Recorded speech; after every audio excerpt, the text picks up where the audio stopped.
Yeah. Honestly, truly.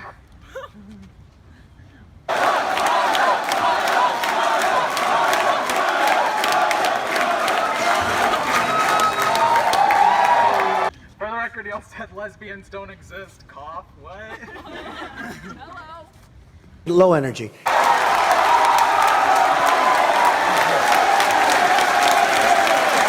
Why do you want Milo off this campus?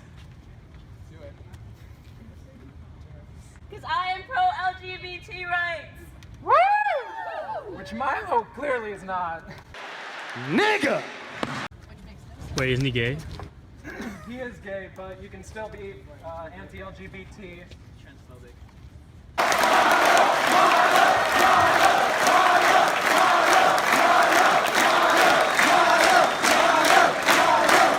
He hates Planned Parenthood because they kill all the little black babies that he could sexualize later on when they grow up. How fucking disgusting!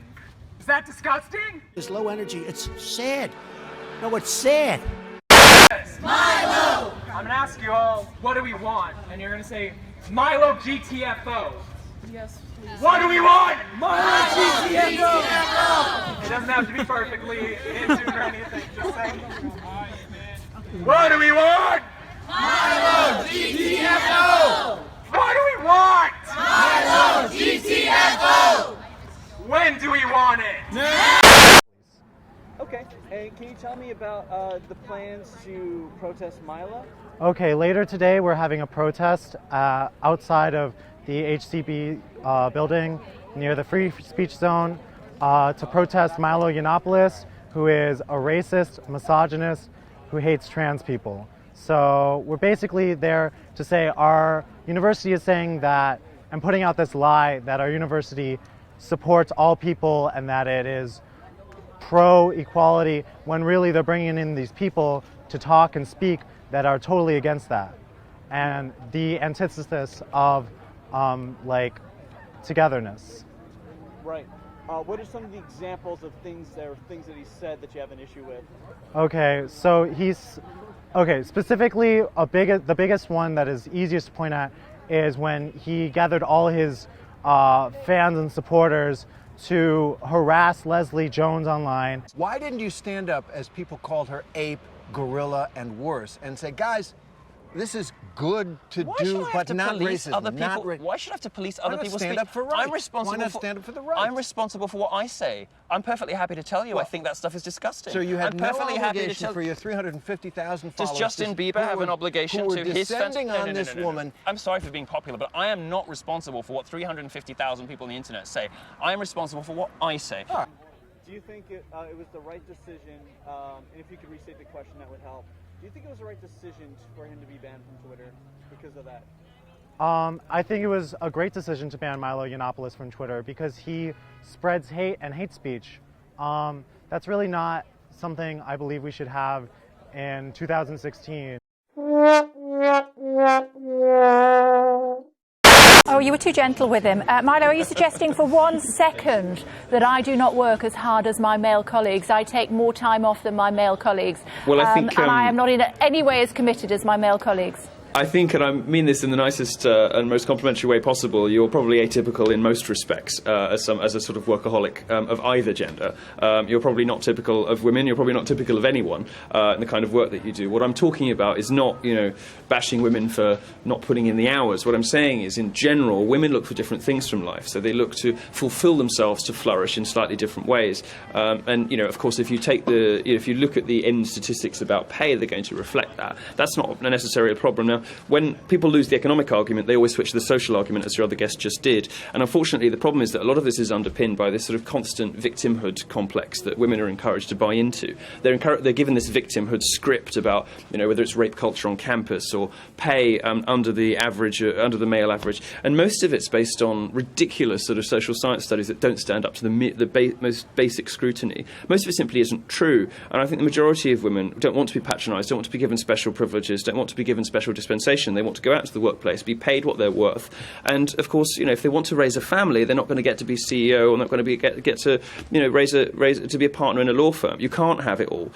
You can't do all of these things. And what really sort of frustrates me, and I think frustrates a lot of ordinary women who find these sorts of debates a bit dull and a bit mystifying, is that there's some sort of somehow implication always behind the scenes that being that motherhood is a bad thing, and that it's a bad thing for a woman to aspire to raise a family and to be a mother. Actually, it's sort of one of the most extraordinary things that anybody can accomplish and anybody can do. But there's this sort of assumption that well, if you do that, then we've got to make sort of special dispensation when you go back to work and pay you more and give you all these benefits and whatever, rather than celebrating the unique things that women can do in society that men can't.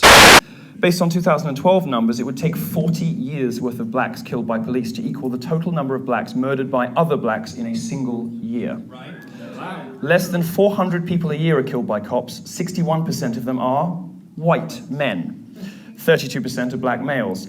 Black men are not killed out of proportion when you consider they're much more likely to interact with police. People are killed by police about as often as they're struck by lightning, but I don't see many protests about storms. Black males are 58% of those killed legally by private citizens in self-defense. And you think, aha, we've got you on something. Except 75% of them were killed by other blacks. FBI statistics on murder lay bare the real threat to black lives in America, and that is other blacks. Black men are about 6.5% of the US population, but they commit 52% of all murders. That has dipped to about 40% in recent years. Black men overwhelmingly murder other black people, and white people overwhelmingly murder other white people. So just like abuse and harassment on the internet, this isn't really a racial issue like that isn't really a gendered issue. Looking at overall violent crime, blacks are 27% more likely to attack whites than vice versa, and 8 times more likely to attack Hispanics. This is the shocking number I hope you take away from my visit. 90% of blacks that die of murder die at the hands of other black people, and that's from the FBI homicide report. 90%. We're not here to talk about why this happens, why 74% of black children are raised without fathers per Health and Human Services, and why the government seems intent on continuing a cycle of destruction within the black community. My message is simple. Black lives don't matter to Black Lives Matter. If they did, they'd be confronting these issues instead of ignoring them completely. And Lindy West, who's a very stupid and fat person, who wrote a column, I think, for Jezebel a few years ago, and she is both of those things, I'm sorry. She wrote a column for Jezebel when she said, and she explained what this is all about. She said, women who don't conform to traditional beauty stereotypes are more likely to end up left-wing. Why? Because they find this sort of alternative culture that will accept them, and then they find this sort of weird pathological culture that says that being ugly and alternative is great, and you should get as fat as you want, darling, and your self-esteem shouldn't, rest on a man's opinion of you. Well, if you want a husband, maybe it should. Well, all I know is it's like there's a war on just people have always done different stuff, but it just seems like it's all these people that follow different lifestyles, and then they're pissed that other people are happy. And so all I say is, as long as they want us to be as miserable as they are. That's what social justice is about. It's a sort of extended form of self-hurt, It's a sort of self-harm extended out into the 30s, All they want to do is hurt themselves and hurt people who look like them. That's like the big thing in feminism is too, like harming themselves and. Well, they're hurting other women. In the 90s when we grew up, I had Marilyn Manson, I had Nirvana, I had, all these. There was the emo culture. I mean, I didn't cut myself, obviously, but plenty of my friends did. And we got it out of our systems. Social justice kids, they're growing up on like Selena Gomez and Justin Bieber. They don't get it out of their systems, so they get into their 30s and they're still angry, and it's got to go somewhere, and it turns, in my view, into social justice. Social justice is a kind of protracted, like, self-loathing, I think. We're going to go to break in a moment, and I would imagine listeners might want to obviously talk to you. The toll-free number, if you want to talk to Milo, sure. With a specific quick question is 800-259-9231, 800-259-9231. In fact, the press was unable to talk to him. You can call in if you're members of the press. I got to tell you very quickly. We turned the Daily Show away from our Gays for Trump party. So they showed up and they wanted to do their typical slice and dice. I saw the video. Slice and dice to make people look stupid. So we trained a camera on them, and we're going to we'll have your footage and our footage, and viewers can decide whether you gave a fair representation. So they ran away. They ran away. So Daily Show, if you're watching and you'd like to actually ask a real question, get a real answer, feel free to call in.